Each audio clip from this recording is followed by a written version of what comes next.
থকা সিজনগ্ৰাম আমাৰ দুবি লোকসভা সমষ্টি স্বৰ পৰিষদৰ এখন সভালৈ আহিছিলোঁ।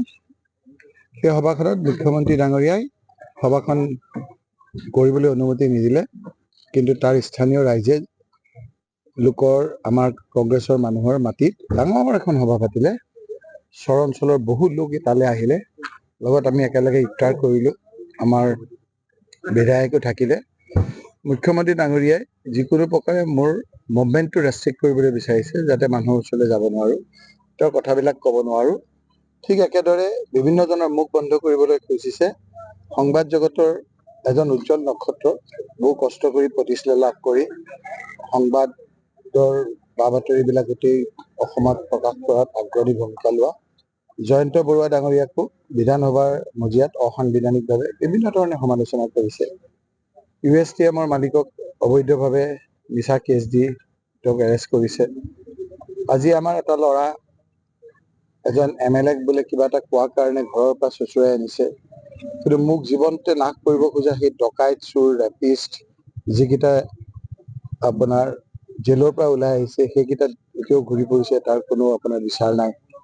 মুখ্যমন্ত্ৰী ডাঙৰীয়াই ভয় খাইছে যে 26ত উজনি অসমত সকলো জাতি জনগোষ্ঠীয়ে তেওঁক যেতিয়া লগ এৰিছে, এতিয়া তেওঁক মিয়াৰ ডকাইত চোৰকেইটা লগা হ'ল।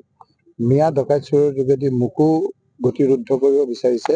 আনকি পোছাকত থকা পুলিচৰ আৰক্ষী বিভাগকো আপোনাৰ টানা আজোৰা কৰি লাঞ্ছনা কৰিছে, অপমানিত কৰিছে। গুজৰি গুমৰি আছে আমাৰ আৰক্ষীৰ যিবিলাক আমাৰ আভিজাত্য থকা, যাৰ সন্মান আছে।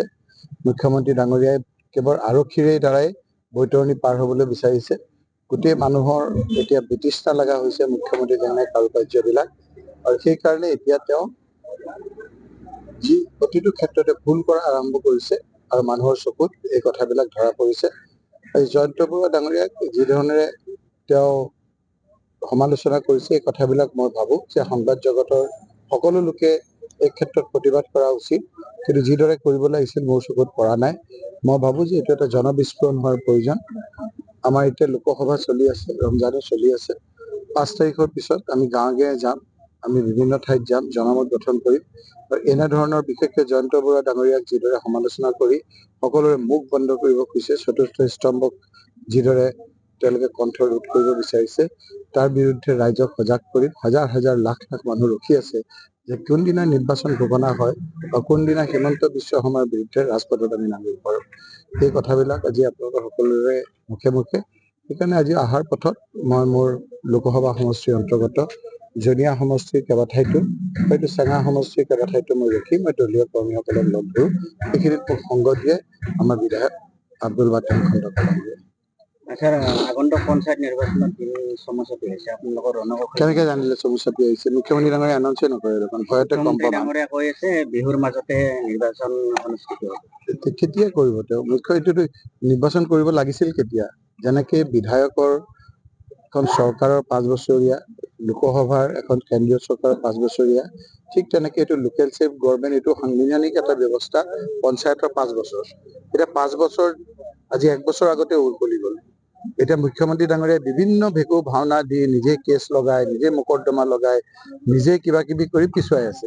কাৰণ তেওঁ গম পাইছে যে যদি নিৰ্ভীকভাৱে ইলেকশ্যন হয় তেওঁৰ লগত মানুহ নাই, আৰু সেইকাৰণে এতিয়া ৱাৰ্ড মেম্বাৰটোকো চিম্বল দি খেলিবলৈ তেওঁ ভয় খাইছে। পুলিচ দুটা ফেচ কিয় কৰিছে? ইয়াৰ পুলিচ তালৈ নিব, তাৰ পুলিচ আনিব, অকমাত্ৰ পুলিচ সাৰথি। কিন্তু যেতিয়া নিৰ্বাচনৰ ঘোষণা কৰিব আপোনাৰ বিধানসভা, সেইটা সকলো পুলিচ আপোনাৰ অফিচাৰ সকলো ৰখি আছে যে কোন দিনা ঘোষণা কৰে, আৰু সেইদিনাৰ পাছত বিস্ফোৰণ হ'ব, আৰু 5 বছৰ মানুহে তেওঁৰ এই জ্বালা যন্ত্ৰণা সহিব নোৱাৰিব। ৰিতম সিঙৰ গ্ৰেপ্তাৰৰ সম্পৰ্কে কি? সেইটোৱে ক'লো যে বিভিন্ন প্ৰকাৰে গৌৰৱ গগৈৰ সন্মুখৰ পৰা টানি আজৰি লৈ গৈছে কংগ্ৰেছৰ, আৰু মোক যিকেইটাই মাৰিছে, মোক যিকেইটা আপোনাৰ মাৰি পেলাব বিচাৰিছে, যিকেইটা ৰেপিষ্ট, যিকেইটা গুণ্ডা, যিকেইটা আপোনাৰ জেলৰ পৰা ওলোৱা আসামী, সেইকেইটাক আপোনাৰ একো নকৰে। কাৰণ সেইকেইটা মুখ্যমন্ত্ৰী ডাঙৰীয়াই কথামতে কৰিছে নিশ্চয়, নহ'লে কিয় নকৰিব? এনেকে ব্ৰিটিছে আমাক পাৰা নাই, আলফাই আমাক পাৰা নাই, এই হিমন্ত বিশ্ব শৰ্মাই পাৰিব নেকি? এই 2টা দিন আপোনাৰ অকণমান হুলস্থুল কৰি ৰাইজেতো আলফাৰ ভয়তটো ঘৰৰ ভিতৰত সোমাই আছে, 91 চনত যেতিয়া ৰায় দিবলৈ হ'ল গোটেইখিনিয়ে দেখোন কংগ্ৰেছকে ৰায় দিলে। গতিকে আলফাৰূপী এই ধৰণৰ কথা বতৰাবিলাকত নিশ্চয় সময়লৈ বাট চাই আছে ৰাইজে। যিকোনো খবৰৰ বাবে যোগাযোগ কৰক 7099017330 লগতে 7099017110 নম্বৰত।